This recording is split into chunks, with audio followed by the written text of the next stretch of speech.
Assalamualaikum warahmatullahi wabarakatuh. Perkenalkan, nama saya Sriani Saputri dari kelas B91 dengan NIM 2004075111001. Di video kali ini, saya akan menjawab pertanyaan dari tugas bahasa Indonesia, yaitu tugas keempat.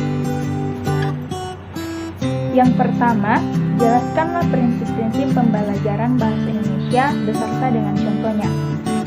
Prinsip-prinsip pembelajaran bahasa Indonesia ada 4, yaitu prinsip kontekstual, integratif, fungsional, dan apresiatif.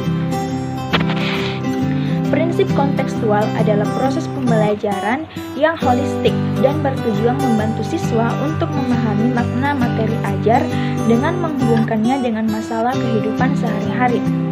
Pendekatan kontekstual merupakan konsep belajar yang membantu guru menghubungkan antara bahan yang diajarkan dengan situasi dunia nyata.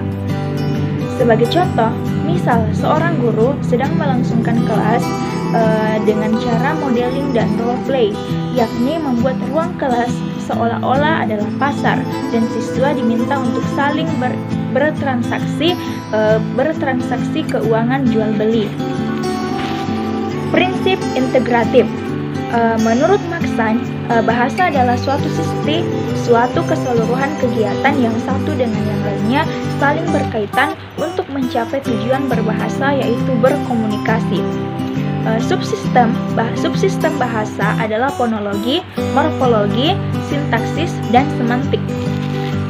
Keempat sistem ini tidak dapat berdiri sendiri. Artinya, pada saat kita menggunakan bahasa, tidak hanya menggunakan salah satu unsur tersebut. Sebagai contoh, pada saat pembelajaran berbicara, kita menggunakan kata. Kata disusun menjadi kalimat. Kalimat yang kita ucapkan menggunakan intonasi yang tepat. Dalam kaitan ini, secara tidak sadar, kita telah memadukan unsur fonologi atau lafal, intonasi, morfologi atau kata, sintaksis atau kalimat, dan semantik atau makna kalimat. Selanjutnya, prinsip fungsional. Prinsip fungsional dalam pembelajaran bahasa pada hakikatnya sejalan dengan konsep pembelajaran pendekatan komunikatif. Konsep pendekatan komunikatif mengisyaratkan bahwa guru bukanlah penguasa dalam kelas. Guru bukanlah satu-satunya pemberi informasi dan juga sumber belajar. Sebaliknya, guru harus sebagai penerima informasi. Jadi, pembelajaran harus berdasarkan multisumber. Dengan kata lain, sumber belajar terdiri atas peserta didik, guru, dan juga lingkungan sekolah. Yang terakhir adalah prinsip apresiatif. Prinsip apresiatif ini tidak hanya berlaku untuk pembelajaran bahasa, tetapi juga untuk pembelajaran aspek yang lain seperti keterampilan berbahasa, menyimak, berbicara, membaca, dan juga menulis. Dalam hal ini, pembelajaran bahasa dapat dipadukan dalam pembelajaran keempat keterampilan berbahasa tersebut. Soal selanjutnya yaitu, mengapa dalam pembelajaran bahasa harus memperhatikan lingkungan sebagai sumber belajar? Jelaskan dan juga berikan contoh. Media pembelajaran merupakan segala sesuatu yang dapat merangsang pikiran dan keterampilan berbahasa peserta didik dalam proses belajar mengajar, sehingga dapat mencapai tujuan pembelajaran. Salah satu media pembelajarannya yaitu lingkungan, karena lingkungan dapat dijadikan media pembelajaran yang optimal untuk mencapai proses dan juga hasil pembelajaran.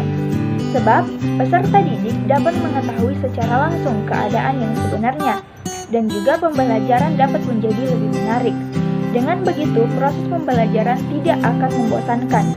Pembelajaran dapat dilakukan dalam lingkungan sekolah maupun di luar sekolah, serta dapat pula belajar dari peristiwa alam yang dialami oleh masyarakat dan lain sebagainya.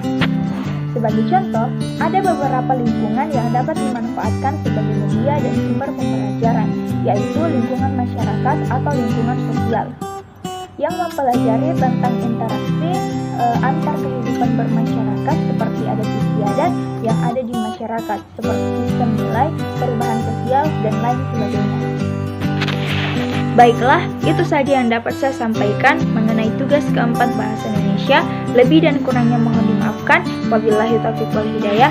Wassalamualaikum warahmatullahi wabarakatuh.